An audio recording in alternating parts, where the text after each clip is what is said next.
नमस्कार मैत्रिणींनो, स्वागत आहे तुमचे शीतल्स किचनमध्ये। तर इथे बघा बाउलमध्ये आपण हा एक फुलपात्रभर एवढा बारीक रवा घेणार आहे। हा चिरोटी रवा आहे। जर तुमच्याकडे जाड रवा असेल तर तो थोडा तुम्ही मिक्सरला फिरवून घ्या। तर एवढा रवा म्हणजे एक फुलपात्र जवळजवळ 1.5 वाटी एवढा आहे। तर हा रवा आपण या भांड्यामध्ये घेतल्यानंतर यामध्ये 1 चमचा एवढी साखर टाकून घेणार आहोत। त्यानंतर इथे आपण अर्धा चमचा एवढी बेकिंग पावडर टाकून घेणार आहोत बघा। तर बेकिंग सोडा आणि बेकिंग पावडर वेगवेगळं आहे। तर इथे आपण सुरुवातीला बेकिंग पावडर टाकणार आहोत अर्धा चमचा एवढी, आणि नंतर इथे चवीप्रमाणे मीठ टाकून घेणार आहेत। आणि मीठ टाकल्यानंतर इथे बघा आपण जेवढा रवा घेतलाय तेवढंच इथे आपण दही घेणार आहोत। तर हे दही इथे टाकून घेतलेलं आहे। आज माझं दही थोडंसं इथे पातळ आहे। तर तुमच्याकडे जसं आहे त्याप्रमाणे आपल्याला पुढे पाण्याचं प्रमाण लागणार आहे, मी तुम्हाला सांगते। तर इथे 2 टेबलस्पून एवढं तेल सुद्धा आपण इथे टाकणार आहे, जेणेकरून आपला ढोकळा छान असा सॉफ्ट तयार होतो, बिलकुलही खाताना तो घशामध्ये दाटत नाही। तर अशा पद्धतीने हे सर्व साहित्य टाकल्यानंतर आपल्याला चांगलं हे मिक्स करून घ्यायचंय। दह्यामध्ये हा रवा व्यवस्थित चांगला एकत्रित करून असं चांगलं फेटून फेटून मिक्स करून घ्यायचं आहे। आणि तुम्हाला सुद्धा माझ्यासारखा असा मऊ छान रव्याचा ढोकळा बनवायचा असेल ना, तर व्हिडिओ शेवटपर्यंत बघा, कुठे स्किप करू नका। आवडल्यास चॅनलला फॉलो करा, व्हिडिओ लाईक नक्की करा आणि इतरांना व्हिडिओ शेअर देखील करा। तर संपूर्ण इथे मिक्स झाल्यानंतर आपण 10 मिनिटांसाठी रवा रेस्ट करायला ठेवणार आहे। आणि तोपर्यंत आपण ढोकळ्यासोबत खाण्यासाठी चटणी करणार आहोत। इथे कोथिंबीर, शेंगदाणे, मिरची आणि लसूण एका मिक्सरच्या भांड्यामध्ये टाकून घेतलाय। तर आपण मस्त शेंगदाण्याची अशी छान दह्यातली चटणी बनवणार आहे। तर सुरुवातीला जाडसर वाटून घेतलं, नंतर इथे 2 चमचे एवढं दही टाकून घेतलेलं आहे। नंतर इथे बघा थोडंसं पाणी टाकणार आहे, म्हणजे चटणी छान आपल्याला पातळ अशी कन्सिस्टन्सीची मिळेल। त्यानंतर इथे मीठ टाकणार आहे आणि चटणीची चव बॅलन्स करण्यासाठी इथे आपण थोडीशी चवीपुरती साखर सुद्धा टाकणार आहे। तर इथे झाकण लावून घेऊन आपण मिक्सरला छान याला बारीक वाटून घेणार आहोत। तर इथे बघा आपली मस्त हिरवी चटणी तयार झालेली आहे। तर एकदम व्यवस्थित कन्सिस्टन्सी झालेली आहे। तुम्हाला अजून थोडी पातळ लागत असेल तर पाणी थोडंसं घालून पुन्हा एकदा फिरवून घ्या।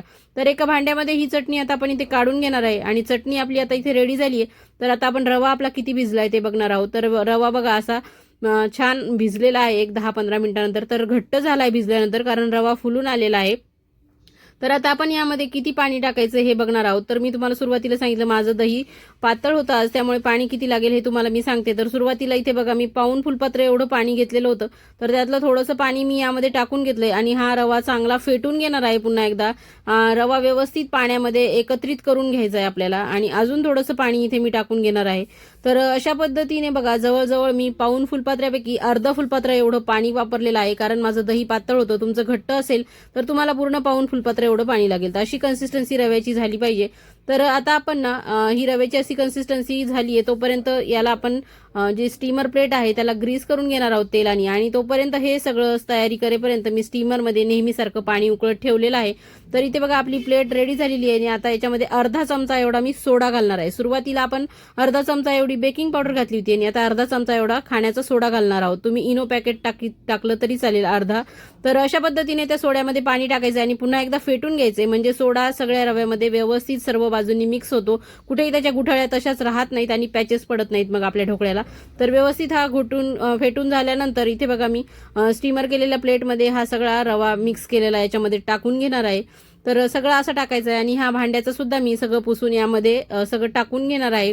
कुठेही आपल्याला हे जरा सुद्धा वाया जाऊ द्यायचं नाहीये। तर नंतर इथे थोडं टॅप टॅप करायचंय, म्हणजे एअर बबल्स निघून जातात आणि रवा व्यवस्थित छान सगळीकडे व्यवस्थित पसरतो। तर इथे बघा स्टीमरमध्ये पाणी उकळलेलं आहे। तर ही प्लेट आपण यामध्ये ठेवून देणार आहोत आणि झाकण ठेवून एक 10 ते 15 मिनिटाची छान वाफ देणार आहोत। आणि तोपर्यंत इथे आपण फोडणी करून घेणार आहोत। तर इथे कढईमध्ये तेल टाकून घेतलेलं आहे, त्यामध्ये मोहरी टाकून घेतली, नंतर जिरे टाकून घेतले। हे दोन्ही जिन्नस छान फुलून आले की नंतर यामध्ये आपण बघा कढीपत्ता आणि हिरव्या मिरच्या टाकून घेणार आहोत। हिरव्या मिरच्यांचे पोटं फोडून फोडणीमध्ये टाका, दरवेळेस मी सांगते तशाच टाकल्या तर त्या अंगावर उडू शकतात। आणि 1 चमचा एवढे तीळ टाकलेत आणि थोडंसं इथे पाणी टाकलेलं आहे। जसं आपण बेसन पिठाचा ढोकळा करतो तर त्याला जास्त पाणी लागतं, तसं रव्याच्या ढोकळ्याला आपण इथे कमी पाणी वापरले। त्यामध्ये साखर आणि मीठ टाकले आणि छान याला उकळी काढून घेतली आहे। आणि आता ही फोडणी आपण साईडला ठेवणार आहोत गॅस बंद करून। तर इथे बघा तोपर्यंत आपला रवा ढोकळा छान शिजलेला आहे आणि इथे झाकण काढून घेतलं तर तुम्हाला इथे सुरी खोवून दाखवते बघा, एकदम क्लीन अशी बाहेर आलेली आहे, म्हणजे शेवटपर्यंत छान आतपर्यंत रवा शिजलेला आहे। तर याला बघा आता सुरीच्या साह्याने व्यवस्थित डिमोल्ड करून घेणार आहे मी या ढोकळ्याला। तर सर्व बाजूंनी कढा याच्या मोकळ्या करून घेणार आहे। तर तुम्ही सुद्धा असा रवा ढोकळा बनवतात का? आणि बरं का, हा बिलकुल सुद्धा उपम्यासारखा लागत नाही. नाहीतर तुम्ही म्हणताल की उपमा खायचा काय आणि ढोकळा खायचा काय सारखंच, पण याची चव एकदम वेगळी लागते, उपम्यासारखी बिलकुल लागत नाही. तर अशा पद्धतीने बघा इथे मी कट करून घेणार आहे आणि छान याच्या ढोकळ्याचे पीसेस करणार आहे. रवा ढोकळा हा माझा थोडासा कोमट कोमट असतानाच मी कट केलाय, कारण मुलांना थोडा उशीर होत होता म्हणून त्यांना लवकर नाश्ता द्यायचा होता. तर तुम्ही चांगला गार होऊ द्या आणि मग कट करा, म्हणजे त्याचे एकदम छान क्लिअर असे पीसेस बाहेर पडतील. तर व्यवस्थित इथे मी हा उभा कट केलाय आणि आता आडवा पण कट करून घेणार आहे. तर तुमच्याकडे बेसनचा ढोकळा जास्त आवडतो, रवा ढोकळा आवडतो की मूग डाळीचा ढोकळा आवडतो, हे नक्की कमेंट करून सांगा. आणि ढोकळा हा प्रकार तुमच्याकडे आवडतो का, हे पण मला तुम्ही नक्की जरूर आठवणीने कमेंट करून सांगा.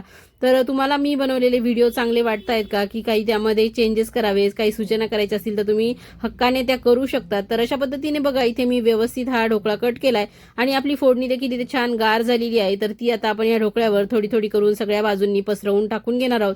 तर इथे बघा व्यवस्थित कट केल्यानंतर ना, ते जे आपण कट केलेला भाग आहे तिथून फोडणीचं पाणी, फोडणी व्यवस्थित ढोकळ्याच्या खालपर्यंत आतपर्यंत जाते. त्यामुळे व्यवस्थित कट केल्यानंतर असं हे पाणी टाकून घ्यायचं.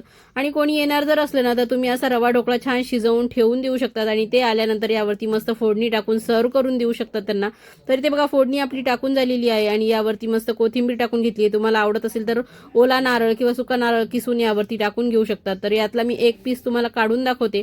तर अशा पद्धतीने रवा ढोकळा तुम्ही मुलांना छोट्या भुकेसाठी देऊ शकतात किंवा मधली सुट्टी जी असते त्यातली छोटी सुट्टी असते त्यामध्ये त्यांना खायला असा ढोकळा तयार करून देऊ शकतात. मिस्टरांना टिफिनमध्ये देऊ शकतात किंवा कोणी प्रवासाला चाललं असेल तर त्यांना सुद्धा डब्यामध्ये खायला करून देऊ शकतात. तर बघा आतमध्ये किती छान स्पॉन्जी आणि जाळीदार झालाय. जर तुम्हाला रेसिपी आवडली असेल तर नक्की तुमच्या घरी ट्राय करा. आणि तुम्ही पहिल्यापासूनच रवा ढोकळा बनवत असाल तर तुम्ही कशा पद्धतीने बनवतात हे देखील तुम्ही मला सांगू शकतात. तर इथे बघा आता मस्त सर्व करून घेणार आहे. चटणी वाढून घेतलेली आहे आणि मस्त एक एक पीस आपण ढोकळ्याचे यामध्ये ठेवून घेणार आहोत.